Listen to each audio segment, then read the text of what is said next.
Look, we've all been there. You've got a deadline, something due tomorrow, zero prep, and you're a bit screwed. The only option left seems like the dreaded all-nighter.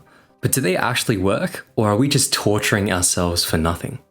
Hi, I'm Andrew, and in 2024, I managed to rank amongst the top 0.1% of students in my state.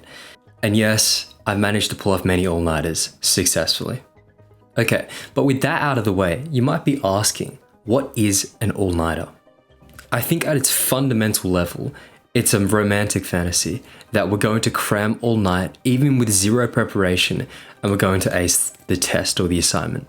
The truth is, in our heads, we're main characters trying to pull off some crazy miracle. And in reality, we're sleep-deprived zombies who don't even know our own name. And look, I'm not going to go full scientific, I'm not going to go full Andrew Huberman on you. But all I need to know, and all you probably know already, is that sleep deprivation really sucks. It affects your memory, your focus, and your performance. So every time you're pulling an all-nighter, it's a bit of a gamble. Because spoiler alert, your brain turns into mushed potatoes after 20 hours of no sleep.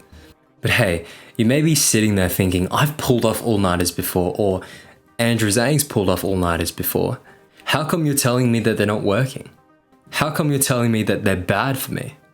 And whilst I don't debate that, because I think all-nighters can certainly work in certain situations, I don't think they work all of the time.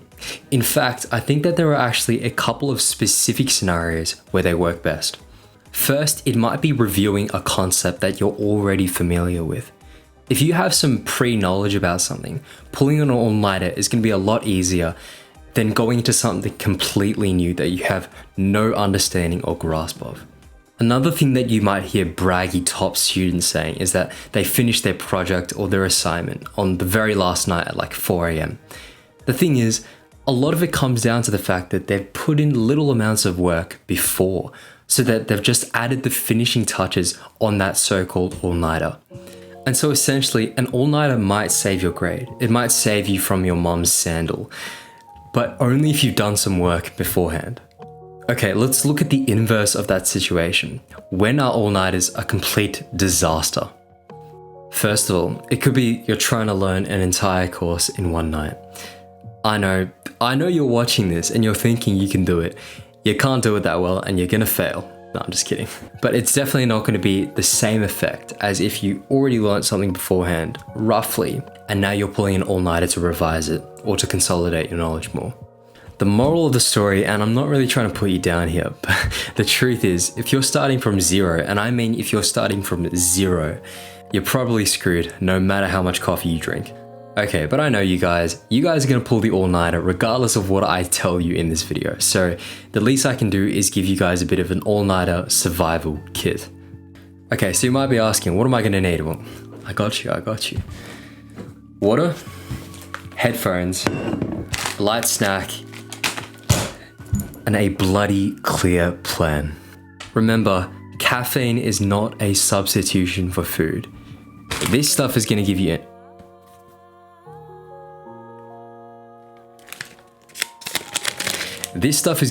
energy, but caffeine is only gonna give you a temporary boost. And when you wake up the next morning, you're gonna feel groggy, tired as hell with a huge headache, and I think it will be less bad if you just have food instead. And so guys, you heard it here first. There are clear limits to coffee and energy drinks. And I think there is a clear difference between I'm focused and I can hear colors. Another thing is, contrary to the notion of pulling an all-nighter itself, sleep is still pretty non-negotiable. And so if you can get a 30-minute nap in, if you can get a 60-minute nap in the middle of that all-nighter, it's gonna help you a lot more. And I know some of you guys are sitting there saying, when I try and set an alarm for a nap in the middle of the night, I wake up the next day. And to those people, I say, sorry mate, you cannot take that nap. Set more alarms or bad luck. Okay, so you've pulled off your all-nighter. What can you do for a bit of recovery the next day? How can you get yourself back on your feet? Some things that you might want to do are hydrate, eat food, and take a long bloody nap. I know, pretty basic stuff, but it's just stuff that you have to do. Essentially, step 1, apologize to your body for what you've done to it. And step 2, sleep like it's your bloody job. Okay, so where does that leave us? All-nighters are an emergency tool. They're not something that should be done on a regular basis. And so beside from liking the video, I'll leave you with this. Sometimes you gotta do what you gotta do. Just don't make it a lifestyle. If you've reached the end of this video, you're a real one.